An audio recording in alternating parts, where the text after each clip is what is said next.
పశ్చిమ గోదావరి జిల్లా భీమవరం బీసీలంతా ఐకమత్యంతో తెలుగుదేశం పార్టీ జనసేన అభ్యర్థులను గెలిపించాలని బీసీలకు న్యాయం చేసే ఏకైక పార్టీ టీడీపీనని టీడీపీ రాష్ట్ర నాయకులు మెంటే పార్థసారథి అన్నారు. టీడీపీ జిల్లా అధ్యక్షురాలు తోట సీతారామలక్ష్మి ఆదేశాల మేరకు భీమవరం శ్రీనివాస్ థియేటర్ సెంటర్లో కృష్ణా బలిజ సేవా సమితి రాష్ట్ర ఆర్గనైజింగ్ సెక్రటరీ టీడీపీ బీసీ సాధికారిత కమిటీ డైరెక్టర్ గంటా త్రిమూర్తుల ఆధ్వర్యంలో వారి నివాస ప్రాంగణంలో జయహో బీసీ పోరుబాట బీసీ సాధికారత కమిటీ రాష్ట్ర సమావేశాన్ని నిర్వహించారు.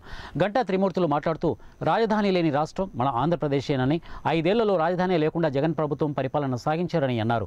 బీసీలతో పాటు అన్ని వర్గాల ప్రజలను ముఖ్యమంత్రి జగన్ మోసం చేస్తున్నారని విమర్శించారు.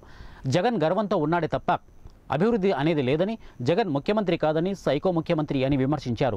ఏ వర్గానికి సమన్యాయం చేయడం లేదని, పేద ప్రజలు అన్ని విధాలుగా ఇబ్బందులు పడుతున్నారని, టీడీపీ ప్రభుత్వం రాగానే అందరికీ న్యాయం చేస్తామని అన్నారు. వైసీపీ ప్రభుత్వానికి కౌంట్డౌన్ మొదలైందని, రానున్నది టీడీపీ జనసేన ప్రభుత్వమేనని అన్నారు. జగన్ ప్రభుత్వాన్ని ఓడించడానికి జనం సిద్ధంగానే ఉన్నారని, బీసీ కులాలకు ప్రత్యేక కార్పొరేషన్ ఏర్పాటు చేసి ఎటువంటి నిధులు ఇవ్వకుండా జగన్ బీసీలకు అన్యాయం చేశారని విమర్శించారు.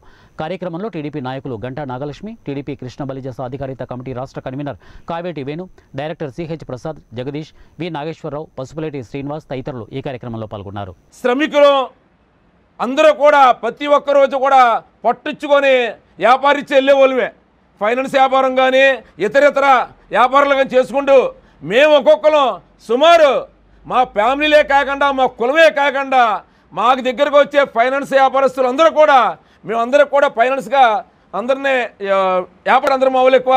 ప్రతి ఒక్కరు కూడా సుమారు 100 నుంచి 150 మందిని మొబైల్ చేసి, అమ్మా రేపొద్దున చంద్రబాబు నాయుడు గారు అధికారం వస్తే మనకే, మన బిడ్డలకే, మన కుటుంబానికే, మన గ్రామానికే, మన ఊరికే, మన రాష్ట్రానికే మంచి జరుగుతుందని ప్రతి ఒక్కరు కూడా ఈరోజు కాదు, నిన్న కాదు, మొదటి నుంచి కూడా అందరికీ చెప్పడం జరుగుతుంది. కేవలం ఎందుకంటే ఈ రోజున దుష్ట రాజకీయం, దుర్మార్గుడు రావడం మన రాష్ట్ర మనకు